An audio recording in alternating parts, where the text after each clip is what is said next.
Good morning students. बच्चों, आज geography की इस ऑनलाइन क्लास में हमारे डिस्कशन का टॉपिक है मैन्युफैक्चरिंग इंडस्ट्रीज यानी विनिर्माण उद्योग। ये जो चैप्टर है ये काफ़ी डिटेल्ड चैप्टर है और इसको हम दो हिस्सों में बांट के देखेंगे। आज पार्ट फर्स्ट के अंतर्गत हम थ्योरेटिकल इवोल्यूशन की बात करेंगे। हम उन फैक्टर्स की बात करेंगे कि कौन कौन से फैक्टर्स किसी जगह इंडस्ट्री के लोकेशन को प्रभावित करते हैं, और साथ ही साथ हम क्लासिफिकेशन ऑफ इंडस्ट्रीज की बात करेंगे कि वैश्विक स्तर पे कितने प्रकार के उद्योग पाए जाते हैं। हम सभी जानते हैं कि किसी भी देश के आर्थिक विकास और वहाँ लोगों की स्थिति के विकास में उद्योगों की अहम भूमिका होती है, और आर्थिक भूगोल के अंतर्गत उद्योगों का अध्ययन एक महत्वपूर्ण पक्ष रखता है। हम सभी जानते हैं कि आर्थिक गतिविधियों के वर्गीकरण में जो द्वितीय प्रकार की यानी सेकेंडरी टाइप ऑफ एक्टिविटीज़ होती हैं उनके अंतर्गत उद्योगों को शामिल किया जाता है। ये उद्योग कच्चे माल को तैयार माल में बदलते हैं और इस तरह एक वैल्यू एडिशन का काम करते हैं। हम सभी जानते हैं कि हर प्रकार के उद्योग को कुछ न कुछ कच्चे माल की आवश्यकता होती है। ये कच्चा माल खेतों से, खानों से या विभिन्न क्षेत्रों से प्राप्त किया जाता है और उसको मशीनों की मदद से उसके रूप को बदला जाता है, उसके जो कैरेक्टरिस्टिक्स होती हैं उनमें बदलाव किया जाता है, जिससे उससे वैल्यू एडिशन होता है। तो इस प्रकार मैन्युफैक्चरिंग इंडस्ट्रीज़ वो सारी इंडस्ट्रीज़ हैं जो कच्चे माल को तैयार माल में बदल देती हैं विभिन्न मशीनों की मदद से और विभिन्न प्रोसेसेस की मदद से। तो इस प्रकार कच्चे माल को तैयार माल में बदल के वैल्यू एडिशन करने वाले जो कारखाने होते हैं हम उन्हें इंडस्ट्रीज़ के रूप में क्लासिफाई करते हैं। आज वैश्विक स्तर पे यदि हम देखें तो उद्योगों का विकास किसी भी देश के जो आर्थिक विकास है उसका एक बड़ा ही अच्छा यार्डस्टिक है। जो देश जितना औद्योगिक रूप से समृद्ध होता है उतना ही वो विकसित देश माना जाता है। यदि हम वैश्विक स्तर पे देखें तो आज कुछ देश जिन्हें G8 यानी ग्रुप ऑफ 8 इंडस्ट्रियल नेशंस हम कहते हैं, इनका राजनीति में, वैश्विक अर्थव्यवस्था में बड़ा ही महत्वपूर्ण योगदान है, क्योंकि ये सारे के सारे औद्योगिक देश हैं। ये औद्योगिक देश जिसमें अमेरिका, जापान, जर्मनी, ब्रिटेन, ये कुछ देश शामिल हैं, इनका औद्योगिक उत्पादन वैश्विक स्तर से बहुत अधिक है, इसीलिए ये बहुत ही महत्वपूर्ण है। अब यदि हम उद्योगों के जो कैरेक्टरिस्टिक्स है उसको देखें तो आप पाएंगे कि वर्तमान में जो हमारे उद्योग हैं उनकी बहुत सारी विशेषताएं हैं जो प्राचीन काल के उद्योगों में नहीं थी। सबसे पहला, आज के जो हमारे उद्योग हैं वो नए कौशल पर आधारित हैं, जिसमें विशिष्टीकरण यानी स्पेशलाइजेशन प्राप्त करते हैं वो किसी भी चीज़ को। आप देखें, जैसे एक उदाहरण के तौर पे हम देखें, कार बनाने में बहुत सारे चरण होते हैं। यदि हम किसी कार बनाने वाले उद्योग को देखें तो आज एक व्यक्ति सिर्फ एक ही काम करता है, पूरी कार नहीं बनाता है, वो सिर्फ कार का एक काम करता है जिसमें उसको स्पेशलाइजेशन प्राप्त हो जाता है। इस तरह आज के उद्योग हैं विशिष्टीकरण आधारित उद्योग हैं। आगे यदि हम देखें तो उद्योगों में उत्पादन बड़े पैमाने पर किया जा रहा है, जिसमें मशीनों का जो प्रयोग किया जा रहा है, जिसके कारण हमारे उत्पाद जो हैं वो सस्ते हो गए, उनकी लागत कम आ गई है। जाहिर सी बात है, जब पहले हाथ से करते थे तो उसमें अधिक समय लगता था, जिसके कारण लागत भी बहुत अधिक आती थी। आज कम समय में अधिक उत्पादन करने पे लागत कम आती है। आगे यदि देखें तो हमारे जो उद्योग हैं वो नई टेक्नोलॉजी, नए इनोवेशंस पर आधारित हैं, जिससे उत्पादन और उत्पादकता दोनों में वृद्धि हुई है।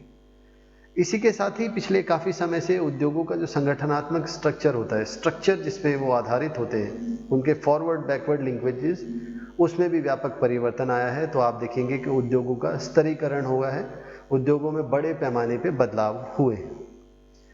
इसके अतिरिक्त यदि हम उद्योगों के वितरण को देखें तो उद्योगों का वितरण जो है वैश्विक स्तर पे बहुत ही असमान है। मूल रूप से कुछ देश जिसमें टेक्नोलॉजी या निवेश के लिए अतिरिक्त धन उपलब्ध था, वहाँ पर औद्योगिक विकास अधिक हुआ है। वहीं उन देशों में जहाँ इनकी कमी थी, विकास उतना नहीं हो पाया।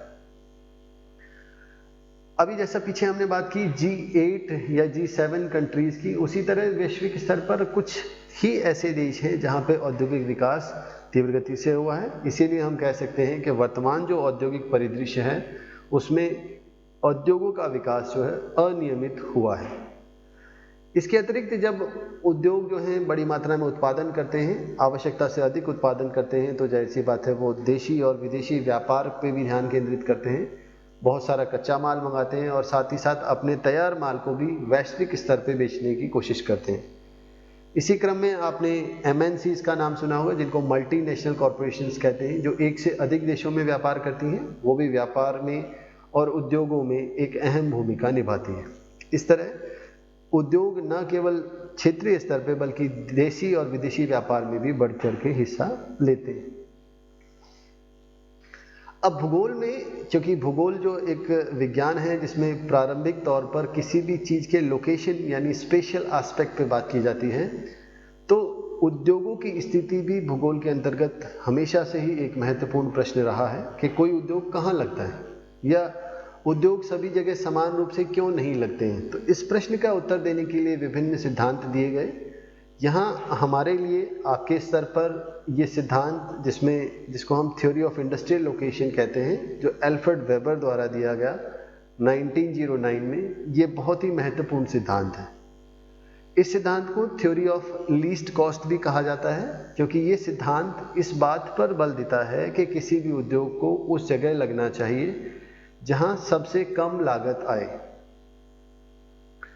सिद्धांत में कहा गया कि किसी भी उद्योग की जो लागत है वो मूल रूप से 3 तत्वों पर निर्भर करती है। सबसे पहला है ट्रांसपोर्ट कॉस्ट। हम जानते हैं कि उद्योगों को विभिन्न प्रकार के कच्चे माल की आवश्यकता होती है और वो कच्चा माल बाहर से मंगाते हैं, काफ़ी दूरी से मंगाते हैं, जिसके कारण एक कॉस्ट इनकर होती है जिसको ट्रांसपोर्ट कॉस्ट कहते हैं। इसके बाद उत्पादन हो जाने के बाद जो फिनिश्ड गुड्स हैं उनको बाजार तक या विदेशों में निर्यात करने के लिए जो लागत लगती है वो भी ट्रांसपोर्ट कॉस्ट होती है। तो इस तरह किसी उद्योग की अवस्थिति के लिए सबसे पहली जो चीज़ है वो है ट्रांसपोर्ट कॉस्ट। इसके बाद यदि हम फैक्टर देखें, दूसरा फैक्टर है लेबर कॉस्ट। लेबर कॉस्ट हम जानते हैं कि किसी भी वस्तु के उत्पादन में विभिन्न प्रकार के उत्पादन के साधन लगते हैं, यानी फैक्टर ऑफ प्रोडक्शन अलग अलग हो सकते हैं। इन फैक्टर ऑफ प्रोडक्शन में यदि हम देखें तो सबसे पहला एंटरप्रेन्योर, उद्यमी आप जानते हैं रिस्क लेता है और रिस्क लेने के लिए वो लाभ कमाता है। अगर कहीं लाभ नहीं है तो कोई रिस्क नहीं लेगा। दूसरा लैंड आप जानते हैं ज़मीन को रेंट मिलता है, ज़मीन जब भी कभी यूज़ में लाई जाती है तो उसको भी इनकम अर्न होती है। उसी तरह जो हमारा मनी है उसको इंटरेस्ट से अर्निंग होती है, और इसी तरह लेबर को जो उसकी लेबर होती है, जो उसकी मजदूरी होती है, उससे अर्न होता है। और उद्योगों में क्योंकि श्रम की बहुत ज़्यादा आवश्यकता होती है, आज भी बहुत सारे उद्योग सिर्फ श्रम प्रधान हैं, इन श्रम प्रधान उद्योगों में जो लागत है उसका एक बड़ा हिस्सा लेबर कॉस्ट के रूप में भी होता है। तीसरा फैक्टर है जिसको हम इंडस्ट्रियल एग्लोमेरेशन कहते हैं। ये वास्तव में कुछ ऐसे क्षेत्र होते हैं जिनकी लोकेशन एडवांटेज होने के कारण, जहाँ कुछ खास परिदृश्य, कुछ खास परिस्थितियाँ अच्छी होने के कारण बहुत सारे उद्योग एक जगह स्थित हो जाते हैं। ये मूल रूप से वो उद्योग होते हैं जो दूसरे उद्योगों के लिए या तो कच्चा माल देते हैं या उसके तैयार माल का उपभोग करते हैं। इस तरह के औद्योगिक प्रदेशों को हम इंडस्ट्रियल एग्लोमेरेशन कहते हैं। ये industrial agglomeration internal saving generate करता है, ट्रांसपोर्ट कॉस्ट को मिनिमाइज करता है। इसलिए आप देखेंगे कि वैश्विक स्तर पे बहुत सारे इंडस्ट्रियल एग्लोमेरेशंस बने हुए हैं। तो इस तरह किसी भी उद्योग के जो हम फैक्टर्स हम जब पढ़ेंगे उसमें ये सिद्धांत जो है ये हमें बताने में मदद करता है कि कोई इंडस्ट्री कहाँ लगेगी। वेबर के सिद्धांत से थोड़ा सा अलग भूगोल में एक और सिद्धांत काफ़ी प्रचलित है जिसको मैक्सिमाइजेशन ऑफ प्रॉफिट थ्योरी कहते हैं, यानी लाभ का अधिकतम सिद्धांत कहते हैं, जो DM स्मिथ द्वारा दिया गया, जिसमें कहा गया कि उद्योग कहाँ लगेंगे जहाँ किसी भी उद्योग को सबसे अधिक लाभ होगा। वहीं वेबर ने कहा कि उद्योग कहाँ लगेंगे जहाँ सबसे ज़्यादा जो है लागत कम आएगी। थ्योरी ऑफ लीस्ट कॉस्ट है वो, और ये जो स्मिथ की थ्योरी है ये theory of maximization of profit. तो अब यदि देखें तो ये थ्योरीज जो हैं कि किसी भी इंडस्ट्री को कहाँ लगना चाहिए बहुत सारी बातों पर प्रकाश डालते हैं। वेबर का सिद्धांत कहता है कि कोई भी उद्योग वहाँ लगेगा जहाँ पे सबसे कम लागत आएगी, और इसी क्रम में जो नेचर ऑफ रॉ मटेरियल है वो बहुत इंपॉर्टेंट है। वेबर ने कहा कि कुछ इंडस्ट्रीज ऐसी हैं जिनको वेट लूजिंग इंडस्ट्री कहते हैं, यानी जिनका कच्चा माल भारी है और वज़न में कम हो जाता है, यानी तैयार माल और जो कच्चा माल है उसका भार एक समान नहीं होता, जिसको मटेरियल इंडेक्स कहा गया। आपके सामने फॉर्मूला दिया है। वेट ऑफ रॉ मटेरियल को यदि हम डिवाइड कर दें वेट ऑफ फिनिश्ड गुड से, तो हमें एक नंबर निकल के आता है। इस नंबर से हमें पता चलता है कि कोई भी इंडस्ट्री वेट लूजिंग है या वेट लूजिंग नहीं है। यदि हम उदाहरण के लिए देखें, हम चीनी उद्योग को देखते हैं जिसका कच्चा माल गन्ना होता है। यदि गन्ने को हम वेट करें और चीनी को वेट करें, यदि हम एक ट्रॉली गन्ना ले जाएं तो उसका बहुत कम हिस्सा ही चीनी में परिवर्तित होता है। इस तरह का उद्योग वेट लूजिंग इंडस्ट्री कहलाता है, वेट लूजिंग रॉ मटेरियल कहलाता है। वेबर ने कहा कि ऐसे उद्योग जिनका मटेरियल वेट लूजिंग है वो कच्चे माल के स्रोत के पास ही स्थित होती है। ध्यान दीजिए, ये बात हमें आगे भी कई बार लिखनी पड़ेगी, तो आपको यहाँ ध्यान देनी चाहिए कि वेबर के अनुसार ऐसे उद्योग जिनका कच्चा माल जो है वेट लूजिंग है, भार ह्रास होता है उसका, वो कच्चे माल के स्रोत के पास ही स्थित होते हैं। इसीलिए जब आप देखेंगे वैश्विक स्तर पे या भारत के स्तर पे भी यदि देखें तो गन्ना जहाँ उत्पादित होता है वहीं चीनी मिल है, दोनों में अंतर नहीं है, समान जगह पर स्थित है। क्योंकि चीनी के लिए गन्ना चाहिए, गन्ना वेट लूजिंग है और इसलिए वो वहाँ स्थित है। वहीं जो ऐसे उद्योग हैं जिनका रॉ मटेरियल वेट लूजिंग नहीं है और सभी जगह समान रूप से उपलब्ध है, वो मूल रूप से बाजार के पास स्थित होते हैं और वहाँ पर क्योंकि वो ट्रांसपोर्ट कॉस्ट को मिनिमल रखते हैं तो वहाँ पर अधिक लाभ कमा सकते हैं। इसीलिए जिन उद्योगों का वेट लूजिंग रॉ मटेरियल नहीं है और सभी जगह उपलब्ध है, वो सारे के सारे बाजार के पास स्थित होंगे। तो इस तरह ये दो परिस्थितियां हमें ध्यान रखनी है और डिस्क्रिप्शन में हमें लिखना है जब हम किसी भी उद्योग की स्थिति को पढ़ेंगे। तो आगे यहाँ एक और खास तरह के उद्योग होते हैं जिनको हम फुट लूज इंडस्ट्री कहते हैं, जिनकी कोई लोकेशन प्रेफरेंस नहीं होती, वो कहीं भी स्थित हो सकते हैं यदि सरकार उनके लिए नीतियां बनाए और कुछ बेसिक चीज़ें जैसे बिजली है या इंटरनेट है वो यदि उपलब्ध हो तो वो कहीं भी लोकेटेड हो सकते हैं। इनको हम फुट लूज इंडस्ट्री कहते हैं, जिनकी कोई भी लोकेशन प्रेफरेंस नहीं होती है, वो स्वच्छंद उद्योग होते हैं। यदि उदाहरण के तौर पे देखें तो इसमें इलेक्ट्रॉनिक उद्योग प्रमुख है। अब यदि हम फैक्टर्स की बात करें कि कौन कौन से फैक्टर्स हैं, तो इसमें आपके सामने डायग्राम में दिखाया है कि बहुत सारे फैक्टर्स ऐसे हैं जो उद्योगों को लगाने में और निर्णय लेने में प्रभावित करते हैं। जैसे कच्चे माल की उपलब्धता, इसमें दूसरा है श्रम की उपलब्धता, आधारभूत संरचना की उपलब्धता, बाजार की उपलब्धता, ऊर्जा की उपलब्धता और निवेश के लिए पूंजी की उपलब्धता। ये कुछ ऐसे फैक्टर्स हैं जो उद्योगों की स्थिति को व्यापक रूप से प्रभावित करते हैं। अब यदि चले तो सबसे पहला आता है कच्चा माल। हम जानते हैं कि कच्चा माल, हर उद्योग को किसी न किसी रूप में कच्चे माल की आवश्यकता होती है। जहाँ पर कच्चा माल सुलभता से उपलब्ध होता है वहाँ पर उद्योगों का विकास अच्छे से हो पाता है। आप देखें कुछ ऐसे उद्योग हैं जैसे कि हमने पीछे भी चर्चा की जो वेट लूजिंग होते हैं, वो हमेशा कच्चे माल के स्रोत के पास ही होते हैं, और जो नॉन वेट लूजिंग हैं वो कहीं भी स्थित हो सकते हैं, मूल रूप से बाजार के पास स्थित होते हैं। इस तरह कच्चा माल जो है सबसे पहला फैक्टर है उद्योगों की लोकेशन के लिए।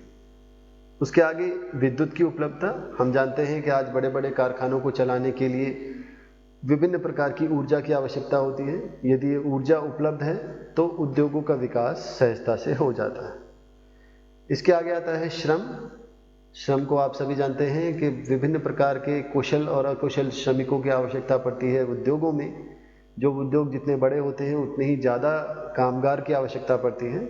जिन क्षेत्रों में कुशल और तकनीकी रूप से दक्ष लोग मिलते हैं वहाँ पे उद्योगों का विकास उतना ही सहजता से और उतना ही अधिक हो पाता है।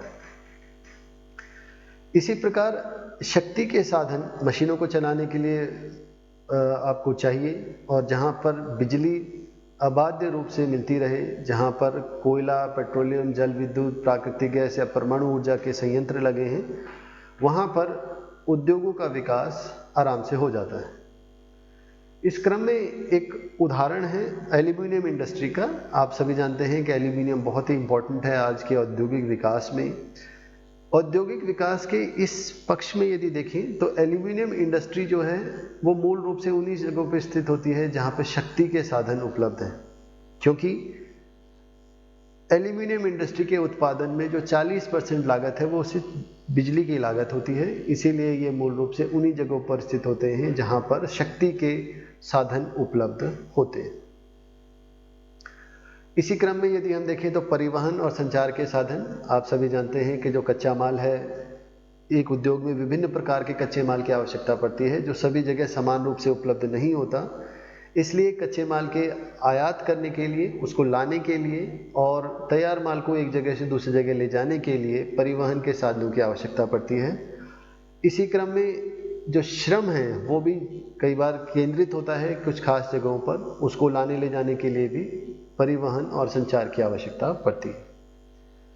उद्योगों की लोकेशन में बाजार भी बहुत महत्वपूर्ण है। यदि किसी उद्योग के उत्पाद की जो मांग है बहुत अधिक बड़ा बाजार है तो वो तेज गति से विकास करेगा, वहीं यदि खपत नहीं है तो उत्पादन नहीं होगा, औद्योगिक विकास नहीं होगा।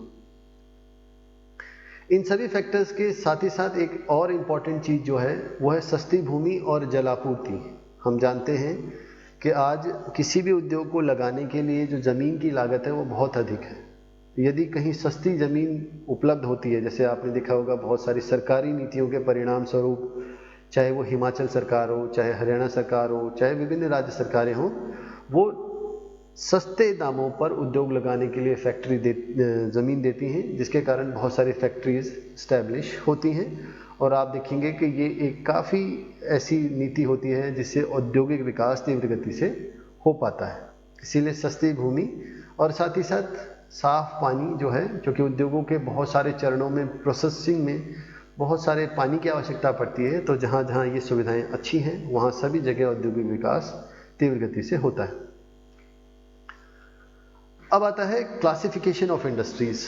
हम जानते हैं कि विभिन्न प्रकार के उद्योग वैश्विक स्तर पर हैं, तो सबसे पहले आकार के आधार पर यदि हम इन उद्योगों को देखें तो सबसे पहले और सबसे प्राथमिक प्रकार के उद्योग होते हैं जिनको हम कुटीर उद्योग कहते हैं। ये मैन्युफैक्चरिंग इंडस्ट्री की सबसे छोटी इकाई होती हैं जिसमें ज़्यादातर जो परिवार के सदस्य या एक दो बाहर के लोकल जो श्रम है उसके आधार पर उत्पादन किया जाता है। उत्पादन जो होता है उसका मूल रूप से वो अपनी परिवार के लिए आवश्यकता से अधिक जो उत्पादन होता है उसको बाजार में बेचा जाता है, जो मूल रूप से स्थानीय बाजार तक ही सीमित होता है। इस क्रम में फर्नीचर, बर्तन बनाने वाले उद्योग, खाद्य पदार्थ बनाने वाले उद्योग, हथकरघा उद्योग, आभूषण, कागज, ये सब उद्योग हैं जो कम लागत पर कम निवेश से काम करते हैं और साधारण उद्योग और साधारण तकनीक की मदद से उत्पादन करते हैं। इससे थोड़ा सा और आगे चलें तो आते हैं लघु उद्योग, जिसको हम स्मॉल एंड मीडियम इंटरप्राइजेस कहते हैं भारत के संदर्भ में। ये वो होते हैं जो स्थानीय तौर पे उपलब्ध कच्चे माल को प्रोसेस करके कुशल और अकुशल श्रमिकों के सहयोग से उत्पादन करते हैं। और हम देखें कि ये जो मशीनें हैं, इसमें मशीनों का भी प्रयोग होता है, शक्ति का भी प्रयोग होता है और जो उत्पादन है वो किया जाता है। विश्व के जितने भी विकासशील देश हैं वहाँ पर लघु उद्योग यानी स्मॉल एंड मीडियम इंटरप्राइजेस का निर्यात करने में, उत्पादन करने में और रोज़गार देने में बहुत ही महत्वपूर्ण योगदान है। और भारत भी इसका कोई अपवाद नहीं है, भारत में भी ये उद्योग बहुत महत्वपूर्ण है।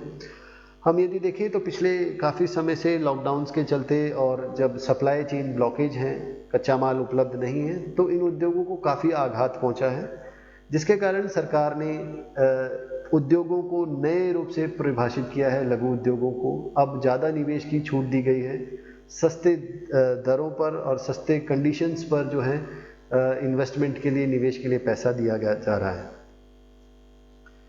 आगे आते हैं बड़े उद्योग। बड़े उद्योग वो उद्योग होते हैं जहाँ पर ज़्यादा निवेश और ज़्यादा श्रम के साथ काम किया जाता है, अधिक बड़े उत्पादन स्तर पे उत्पादन किया जाता है, जिससे विशिष्टीकरण होता है। ये वो उद्योग होते हैं जिसमें iron and steel industry, aluminium industry, electricity industry या सीमेंट इंडस्ट्री शामिल हैं, जो आज वर्तमान अर्थव्यवस्था का आधार भी है।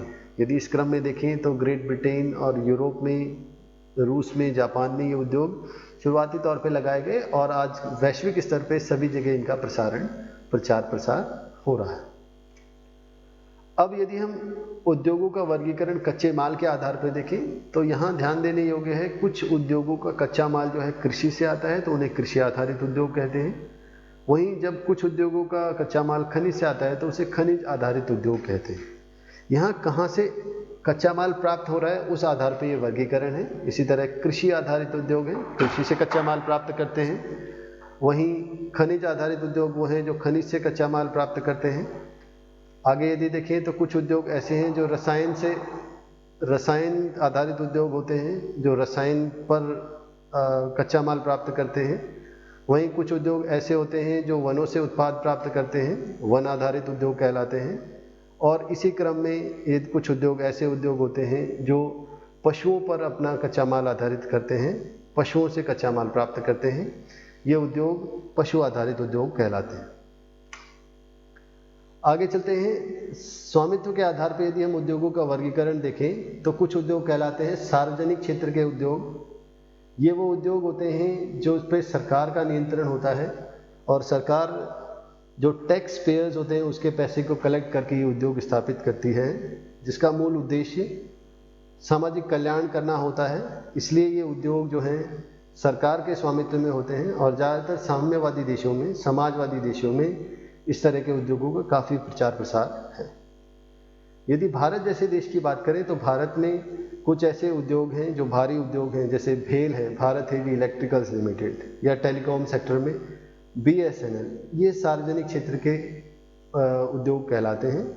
भारत में इनको पब्लिक सेक्टर अंडरटेकिंग्स यानी PSUs की संज्ञा दी जाती है। जब हम दूसरे प्रकार के उद्योग देखें तो ये वो उद्योग हैं जो निजी क्षेत्र के उद्योग हैं, जिनमें उत्पादन पर निजी स्वामित्व होता है और ये पूंजीवादी अर्थव्यवस्थाओं में विशेष तौर पर मिलते हैं, जिनका मुख्य उद्देश्य लाभ कमाना होता है।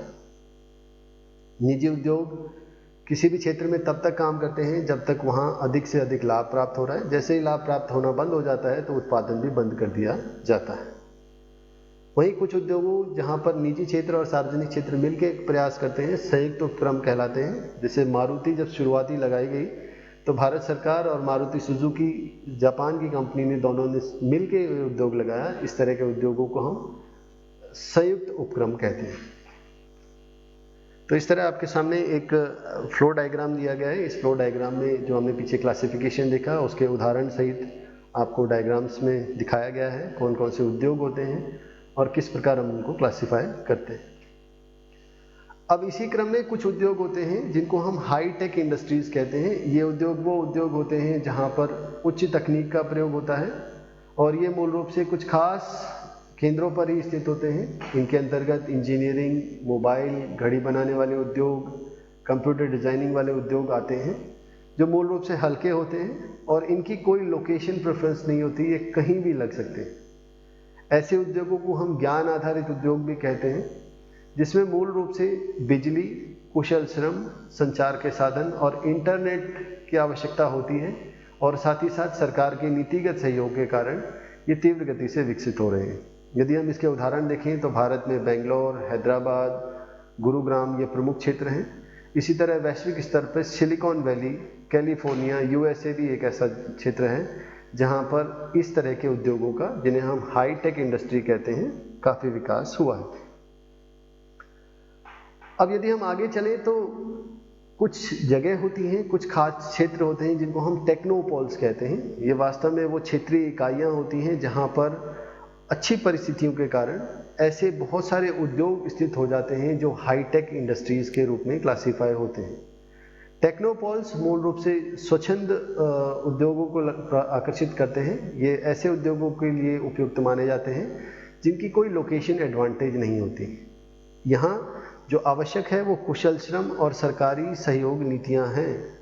यदि सरकार सहयोग करती है तो इन क्षेत्रों का तीव्र गति से विकास होता है।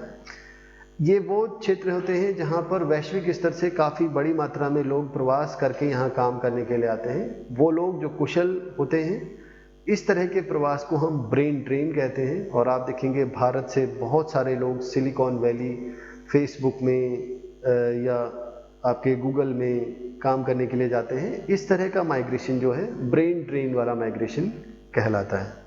तो एक बार यदि ध्यान दें तो इस तरह के उद्योगों के विकास के लिए कुशल श्रमिक और सरकार की सहयोगी नीतियां जिम्मेदार होती हैं।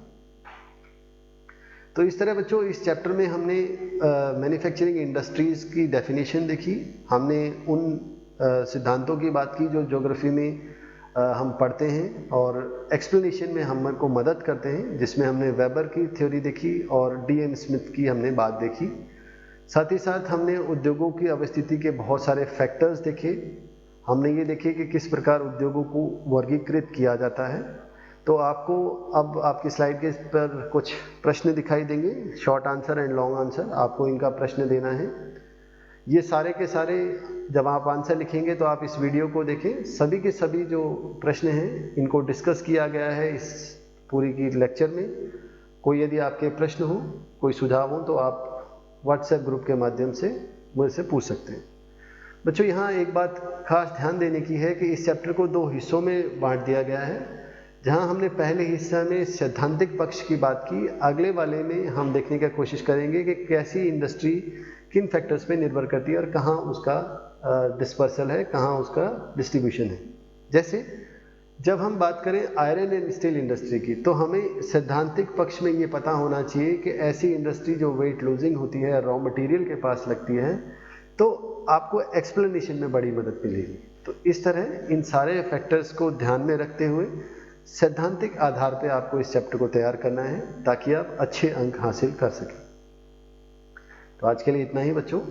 आपके कोई प्रश्न, कोई सुझाव हैं तो आप इस ईमेल आईडी से मेरे से जुड़ सकते हैं। आज के लिए धन्यवाद। Thank you.